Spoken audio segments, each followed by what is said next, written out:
क्या बांग्लादेश में सनातनी अब खेला करने वाले हैं? क्या बांग्लादेश में हिंदू सत्ता के किंग मेकर बन गए?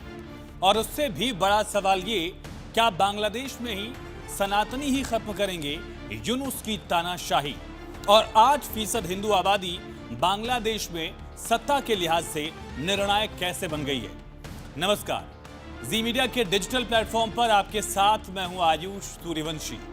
शेख हसीना के तख्ता पलट के 18 महीने बाद बांग्लादेश में चुनाव की घोषणा होने जा रही है। बुधवार यानी 10 नवंबर को ढाका में निर्वाचन आयोग के अधिकारी जातीय संसद की 300 सीटों के लिए यानी कि वहां की जो लोकसभा उसके लिए इलेक्शन शेड्यूल का ऐलान करने वाले हैं। बांग्लादेश में सरकार बनाने के लिए किसी भी पार्टी या गठबंधन को 151 सीटों पर जीत दर्ज करना होगा, यानी कि 300 सीटें हैं, जो भी 151 पाएगा उसका प्रधानमंत्री होगा।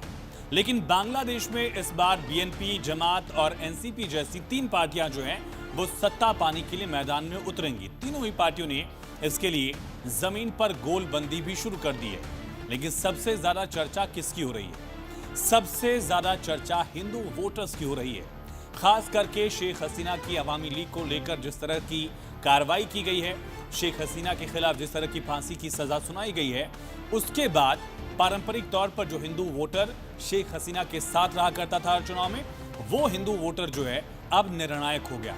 और खास करके इसमें जो तमाम दल हैं, चाहे बीएनपी की बात की जाए, जमात की बात की जाए, कई बार हिंदू वोटर्स इनको लेकर उतने सहज नहीं रहते। लेकिन अब इन्हीं मतदाताओं को रिझाने के लिए जमात जैसी कट्टर मुस्लिम पार्टियां भी खूब मेहनत कर रही हैं।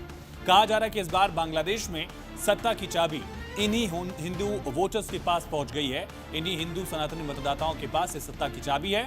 क्यों और कैसे है, ये समझेंगे। दरअसल बांग्लादेश की जातीय संसद यानी कि निचली सदन में 300 सीटों पर चुनाव प्रस्तावित है। सरकार बनाने के लिए किसी भी दल गठबंधन को 151 सीटें चाहिए होंगी। और 2008 से लगातार बांग्लादेश में शेख हसीना की सत्ता थी, अवामी लीग जीत रही थी। 2021 के आम चुनाव में तो अवामी लीग ने एक तरफा जीत हासिल की थी। हालांकि इस चुनाव में अवामी लीग पर शेख हसीना पर धांधली का आरोप लगा था और इस बार सिनेरियो जो है, जो पूरी तस्वीर है, वो बदल चुकी है। बांग्लादेश की सियासत से अवामी लीग इस बार आउट है। इसके अलावा 3 पार्टियां मैदान में हैं, तीनों ही मजबूत हैं। ऐसे में कहा जा रहा है कि इस बार का चुनाव काफी टक्कर वाला होगा। लेकिन बांग्लादेश में जातीय संसद, वहां पर 20 ऐसी सीटें हैं जहां हिंदुओं का दबदबा है। इनमें खुलना है, खुलना 5, ठाकुरगांव, दिनाजपुर, रंगपुर 3, कुरीग्राम 3, नगांव 1, नगांव 3, जसोर 5, मगुरा 2, बोरगुना 1 और फिरोजपुर 2। ये तमाम सीटों का नाम नंबर है जहां पर सीटें ऐसी हैं जहां सबसे अहम हिंदू वोटर हो जाता है। और सरकार बनाने के लिए जरूरी 151 का ये 13% से ज्यादा हो जाता है। बांग्लादेश में 8% हिंदू वोट, जो मुसलमानों के बाद सबसे ज्यादा है, यानी कि सेकेंड मेजॉरिटी कह सकते हैं आप माइनॉरिटी के लिहाज से। और जातीय संसद की 30 सीटों पर हिंदू अहम फैक्टर माने जाते हैं। इन सीटों पर हिंदुओं का दबदबा तो नहीं है, लेकिन यहाँ हिंदू ही जीत और हार में अहम भूमिका निभाते हैं। अब तक जितने भी सर्वे आए हैं उनमें बीएनपी और जमात के बीच कांटे का मुकाबला दिखाया गया। मसलन बीआईजीडी के प्री पोल सर्वे में 12% उत्तरदाताओं ने बीएनपी, 10.4% ने जमात इस्लामी और 2.8% ने एनसीपी को वोट देने की बात कही है। 50% ने वोटिंग के दिन अपना वोट तय करने की बात कही है। इसी तरह इंटरनेशनल रिपब्लिकन इंस्टीट्यूट का सर्वे भी नवंबर 2025 में ही आया, हाल का सर्वे है। इसके मुताबिक बांग्लादेश नेशनलिस्ट पार्टी बीएनपी को 30% लोगों ने वोट देने की बात कही। जमात इस्लामी बांग्लादेश को 26% लोगों ने वोट देने को कहा है। अवामी लीग भले ही इस बार चुनावी मैदान में न उतरे, लेकिन उसके बाद समर्थकों का एक मजबूत जनाधार जो उसके पास है, उसका क्या होगा, ये बड़ा सवाल है। क्योंकि 26% लोगों का कहना था कि अवामी लीग पर बैन गलत है। कहा गया कि अवामी लीग के समर्थकों के साथ मिलकर हिंदू वोटर्स इस बार खेल कर सकते हैं।